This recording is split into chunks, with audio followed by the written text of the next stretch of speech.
네, 안녕하십니까. 메가스터디에서 수학을 담당하는 김희창입니다. 자, 오늘은 예비고1 학생들을 위해서 겨울방학 때 어떻게 수학을 공부하면 좋을지 수학 학습법에 대해서 말씀드리겠습니다. 자, 일단 처음에 제가 말씀드렸거든요. 이 예비고1 학생들, 이제 중학교에서 곧 잘 하다가 고등학생으로 올라가는 학생들이 가장 많이 질문을 하는 게 선생님, 뭐 중학교와 고등학교 뭐 많이 다른가요? 저 중학교 때 수학 잘했는데요? 이렇게 이제 많이 물어봅니다. 자, 중학교와 고등학교가 어떻게 많이 다르냐면 이거는 제가 실제로 이제 고등학교 1학년을 겪은 그 학생에게 제가 인터뷰를 딴 겁니다. 그래서 그 학생이 말하길 일단 고등학교 1학년은 공부할 시간이 너무 부족하다. 공부할 시간이 너무 부족하고 좋은 점수를 받을 수 있도록 출제했었던 중학교 시험과는 다르게 이제 막 어렵게 꼬아서 내기도 하고 조금 이제 함정을 파기도 하고 그렇기 때문에 이제 좋은 점수 받기가 조금 힘들다. 그리고 심지어 이제 중학교에서 배운 내용을 토대로 문제가 출제되기도 하기 때문에 중학교 때 조금 공부를 소홀하게 했으면은 고등학교 때도 좀 힘들 수가 있습니다.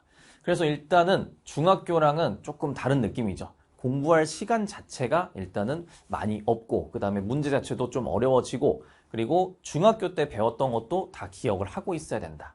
이렇게 기억하시면 되겠습니다. 자, 그래서 이제 학생들이 어떻게 되냐면 슬픈 현실이지만 고등학교로 올라가면서 이 수포자라고 하죠. 수포자의 비율이 늘어나게 됩니다. 특히 이제 고등학교 2학년을 기준으로 가장 이제 높게 되는데요. 고등학교 1학년 때는 그래도 괜찮아요. 근데 이제 고등학교 2학년이 올라가면 올라갈수록 이 공부하는 양과 이 난이도가 계속 증가하기 때문에 고등학교 2학년 되면은 가장 많은 비율이 수포자가 생깁니다. 자, 이 안타까운 현실이지만 우리는 이거를 극복해내야 되잖아요. 우리는 수포자가 되면 안 되잖아요. 자, 그러면 이제 고등학교 내신 문항이 어떤 식으로 나오는지 한번 말씀을 드릴게요. 일단 고등학교 내신은요, 중학교와는 다르게 기본 문제가 좀 있고요. 기본 문제라고 하면 이제 교과서에 수록되어 있는 문제라고 생각하시면 되고, 그 다음에 이제 유형 문제. 유형 문제는 이제 유형이 정해져 있어서 뭐 문제집에서 많이들 보셨을 거예요. 그래서 이 유형은 뭐 이렇게 풀어야 되고, 이 유형은 이렇게 풀어야 되고. 그래서 그 유형이 정해져 있는 문제가 한 50%에서 60% 나오고요. 그 다음에 이제 특이하게도 이제 모의고사 기출문제가 출제가 되기 시작합니다. 이 모의고사 기출문제가 뭐 그대로 나오는 게 아니라 그 숫자가 좀 변형되거나 아니면 거기서 표현한 표현법이라던가 적당한 아이디어를 변형해서 출제가 되기도 합니다. 그리고 이제 완전히 이제 신유형. 학교 선생님들께서 직접 직접 제작해서 출제를 하시는 신유형의 문제도 출제가 될 수 있습니다. 그래서 중학교 때 열심히 그냥 문제집만 풀고 교과서만 풀고 가면은 점수가 잘 나왔고 뭐 이런 학생들도 이러한 다양한 문제들 때문에 좀 어려워하는 경향이 있어요. 그래서 일단은 유형 문제 파악이 우선이거든요. 그래서 왜 우리가 유형서라는 거를 풀잖아요. 그래서 유형서를 열심히 풀면서 학생들이 유형을 좀 체화를 하고 그 다음 스텝이 이제 모의고사 기출문제 또는 이제 학교에서 나눠주는 부교재 같은 거를 추가적으로 공부를 해주셔야 됩니다. 자, 그럼 이제 방학 동안 이제 뭐 여러 교재로 공부를 하실 텐데 어떤 교재로 공부를 해야 좋습니까? 또는 이제 이 교재들의 성격 이런 거를 좀 알고 계셔야 되는데 자, 보시면은 개념원리는 제가 당당하게 써놨습니다. 왜냐하면 제가 개념원리 수업을 진행하고 있기 때문에 개념원리가 있고요. 그 다음에 뭐 수학의 바 땡불 뭐 이런 식으로 해서 쭉 이렇게 뭐 어디선가 한 번쯤은 들어봤을 거예요. 그래서 내가 이제 겨울방학 때 공부를 하려고 서점에 딱 갔어요. 근데 종류가 너무 많죠. 이 고등학교 과정의 문제집과 어떤 유형서는 너무 종류가 많습니다. 그래서 일단은 제가 이렇게 띄워놨는데 이 위에 있는 그룹과 아래에 있는 그룹의 차이를 아셔야 돼요. 이 위에 있는 그룹은요, 개념서예요, 개념서. 그리고 아래쪽은 유형서입니다. 그래서 개념서와 유형서가 나눠져 있고요. 이게 어떤 차이가 있냐면 개념서는 정말로 이제 개념을 처음 배우기 위한 또는 이제 심화 개념을 배우기 위한 그런 개념들 위주로 작성이 돼 있기 때문에 얘는 유형이 막 그렇게 분류가 돼 있진 않습니다. 자세하게.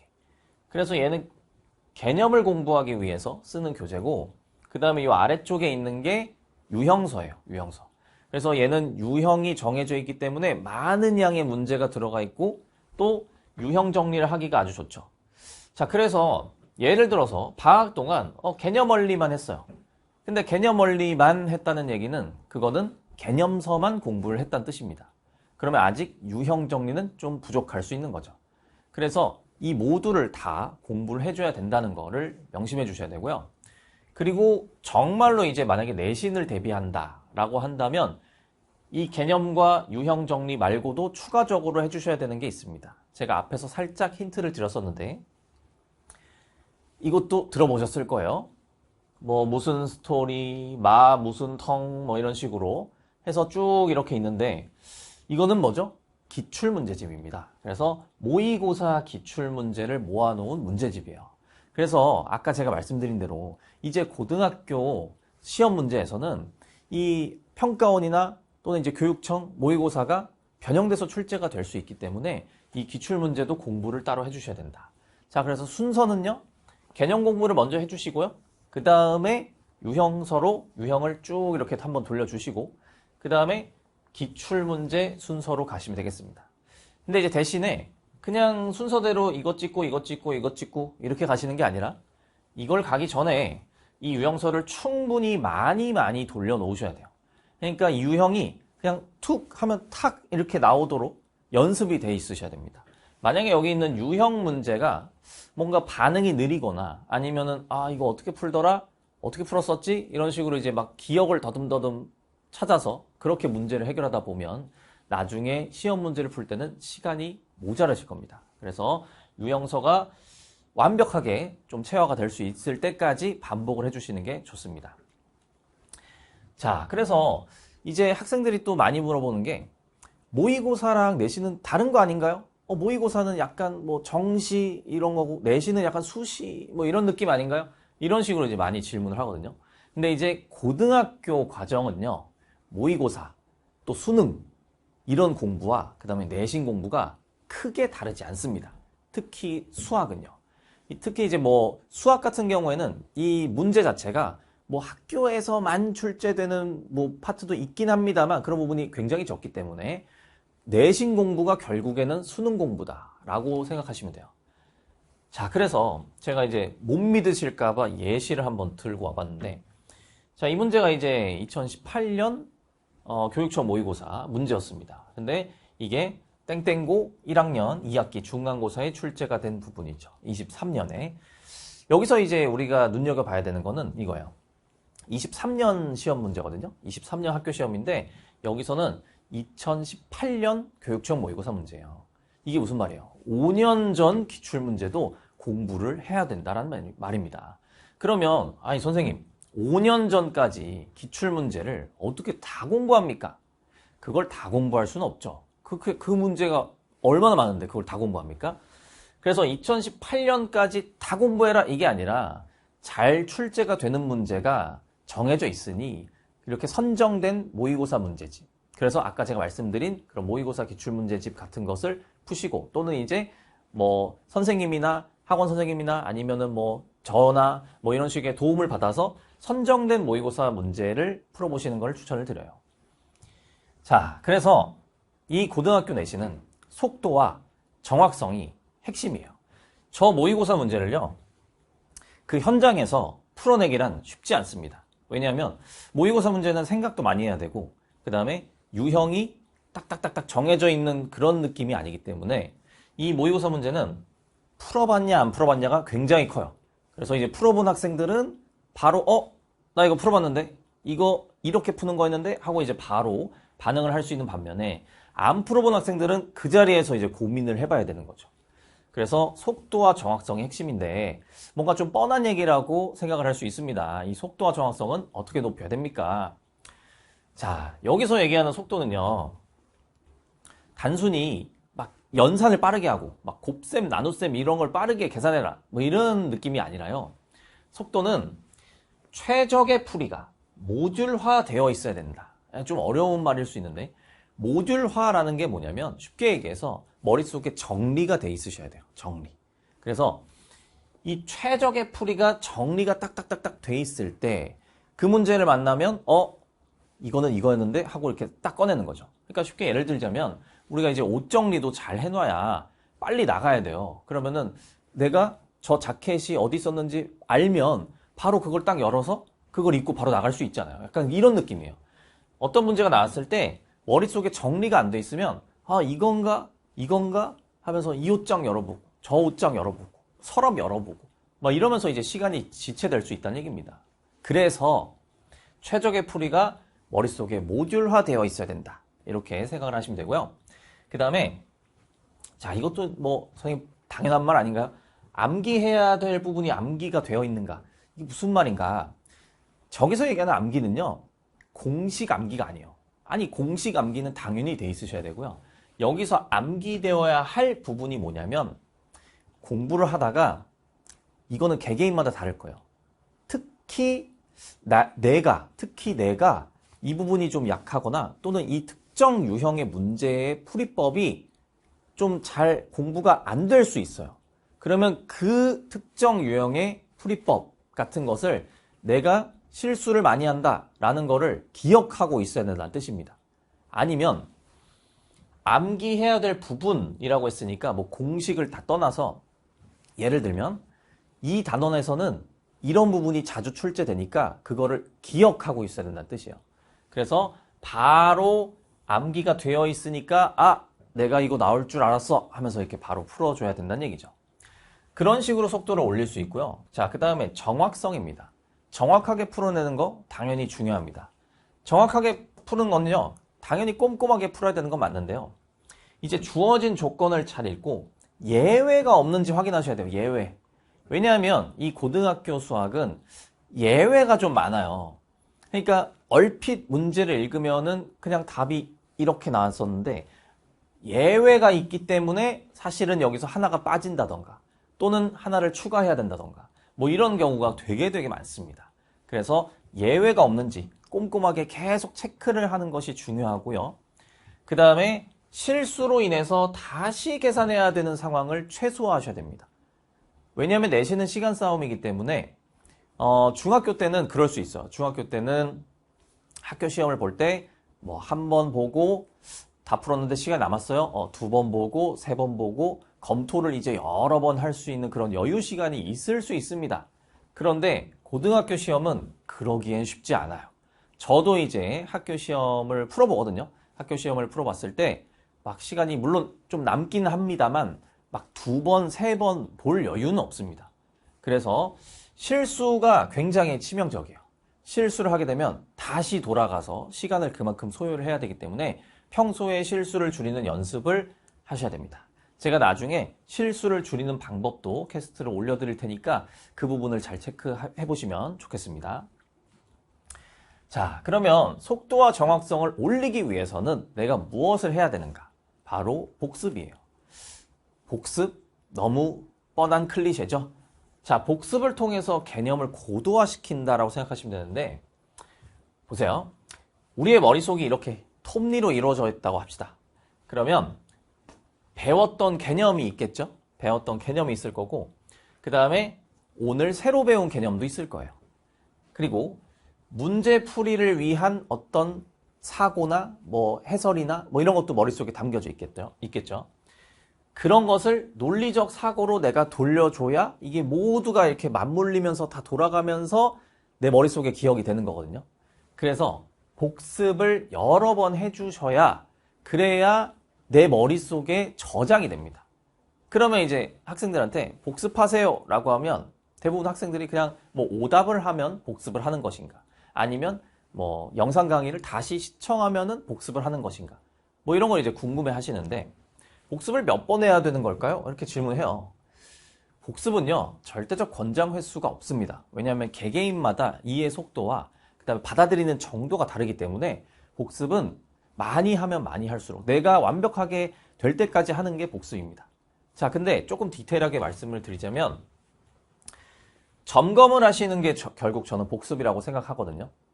근데 틀린 문제는 학생들이 복습이라고 해서 오답 노트 엄청 잘 써요. 오답 노트 예전부터 썼던 버릇이 있기 때문에 오답 노트 엄청 잘 씁니다. 근데 그 오답 노트를 쓰실 때도 내가 틀린 문제가 왜 틀렸는지를 좀 적어주시면 좋아요.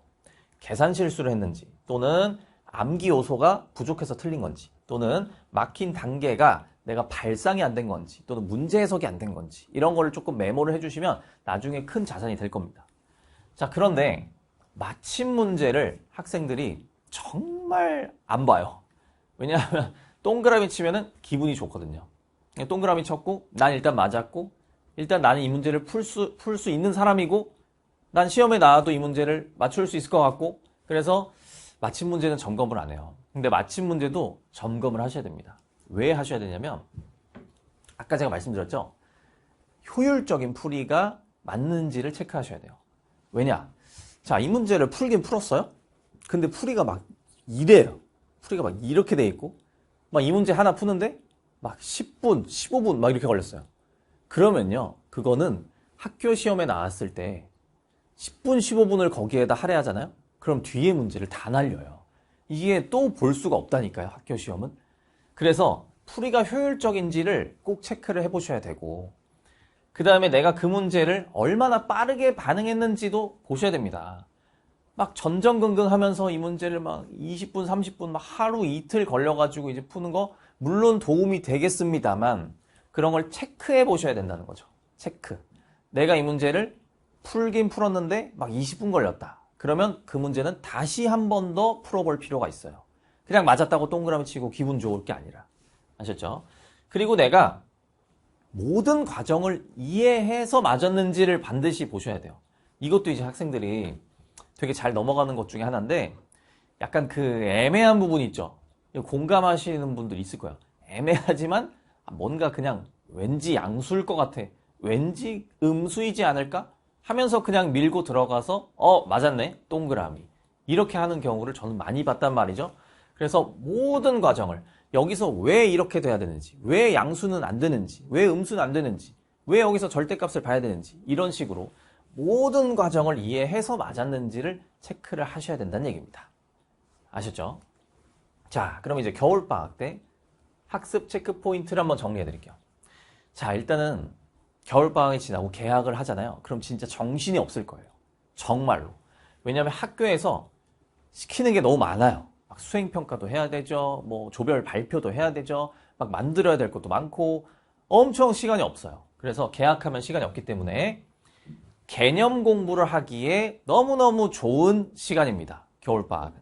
그래서 본인이 개념이 좀 부족한 부분이 있다면 겨울방학 때 하시는 게 제일 좋습니다. 여름방학도 물론 좋긴 합니다만 여름방학은 상대적으로 짧잖아요. 그러니까 좀 시간이 긴 겨울방학 때 개념 공부를 해주시는 게 가장 좋습니다. 그래서 뭐 개념 공부, 교과서, 유형서, 모의고사 막 이런 걸 다 공부를 해줘야 되는데 개학을 하면 이걸 다 할 시간이 없어요. 그 중에 가장 많이 시간이 드는 게 개념 공부거든요. 그래서 개념 공부를 방학 때 해주시면 좋다. 그래서 개념 공부 많이 해주시고요. 개념 공부를 했어요? 그럼 두 번째 스텝, 유형 정리를 하셔야 됩니다. 유형 정리. 이걸 이제 같이 하면 제일 좋은데 유형 문제는 즉각적으로 반응할 때까지 해주셔야 돼요. 그래서 유형 문제를 고민하는 순간 시험은 이제 끝났다고 보시면 되고요. 이 유형 정리는요. 그 유형을 딱 만났을 때 머릿속으로 피칭 하면서 이렇게 뭔가 유형이 바로 생각나야 돼요. 이 유형은 이렇게 푸는 거였지 하고. 자, 이게 그렇게 이해할 수 있어요. 수학은 암기 과목이 아니라고 했는데 약간 수학을 외우라고 조장하시는 건가요? 이거는 약간 암기라고 주장하시는 건가요? 이렇게 생각하실 수 있는데 암기해야 할 부분은 암기를 해야 됩니다. 그러니까 모든 문제를 다 외울 수는 없어요. 하지만 특정 유형의 그 문제를 해결할 수 있는 그 풀이 법은 머릿속에 저장이 돼 있어야 풀 수 있는 거지 그거를 우리가 그 시험 현장에서 생각해내서 푸는 거는 사실 힘들다는 얘기죠. 그래서 이해를 바탕으로 암기가 우선이 돼줘야 된다. 이렇게 이해하시면 되고요. 그래서 유형 정리까지 만약에 끝났어요. 그래서 방학 전에 만약에 나는 개념 공부랑 유형 정리가 좀 튼튼한 편이다. 그런 학생들은 이제 모의고사 기출문제를 풀어주시면 됩니다. 그래서 모의고사 기출문제를 여러 번 풀어보시면서 아마 처음 푸시면은 조금 힘드실 거예요. 왜냐하면 유형서에서 봤던 그런 유형들이 아니라 막 새로운 표현, 새로운 발상 이런 것들이 되게 많거든요. 그래서 모의고사 기출문제 공부도 시간이 많이 소요되니까 이것도 방학 동안 해주시면 좋죠. 자, 근데 이거 모든 거를 제가 방학 동안 끝내라는 얘기가 아닙니다. 차근차근 해주시는 거예요. 개념 공부 먼저 해주시고, 그 다음에 유형 정리 해주시고, 만약에 여기까지 끝났다? 그러면은 여유가 되시면은 모의고사 기출문제 공부까지 해주시면 됩니다. 자, 그리고 수학은요, 누적되는 개념입니다. 그래서 중학교 때 것도 아까 이제 그 학생이 말한 것처럼 중학교 때 것도 다시 등장을 해요. 그리고 지금 여러분들이 이제 1학년 거를 공부를 할 텐데 1학년 거를 잘 해놓으셔야 2학년 때도 수월하게 공부를 할 수 있어요. 왜냐하면 계속 차곡차곡 개념이 쌓이면서 누적되기 때문에 앞에 게 잘 안 되잖아요. 그러면 뒤에 것도 잘 안 될 수밖에 없어요. 어쩔 수가 없어요. 그래서 이건 좀 안타까운 얘기지만 이 수학이라는 과목은 새 출발이 좀 힘든 과목입니다. 이제 내가 1학년은 공부를 잘 안 했지만 2학년 때 열심히 해봐야지, 이게 잘 안 되는 과목 중에 하나입니다. 그래서 연속성을 인지하시고 너무 앞으로만 달려가시는 것도 그렇게 좋지 않습니다. 차곡차곡 쌓는 것이 중요하기 때문에 후행학습, 선행학습 말고 후행학습, 만약에 앞부분에서 내가 놓친 부분이 있다면 다시 뒤로 돌아갈 줄도 아셔야 됩니다. 그치만 개학을 하면 시간이 없기 때문에 방학 동안 이 후행학습을 하기가 굉장히 좋아요. 시간이 많기 때문에. 그래서 방학 동안 이런 체크리스트를 짜서 공부를 해주시면 좋을 것 같습니다. 자, 그래서 저는 겨울방학은 이렇게 생각해요. 예비고1의 겨울방학은 급류를 대비할 자세를 취하는 시간이다. 이렇게 생각합니다. 이제 여러분들은 급류가 쏟아질 거예요. 이제 고등학생이 딱 되면 너무너무 정신이 없고 할 것도 많고 막 정신 없을 거예요. 그래서 그 급류를 대비할 자세를 취해 놓는 거죠. 그래서 적당한 자세를 취해 놔야 그 급류를 타면서 자연스럽게 흘러갈 수 있을 겁니다.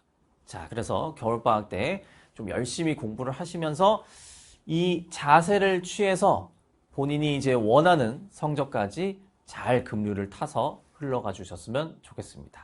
제가 응원하겠습니다. 감사합니다.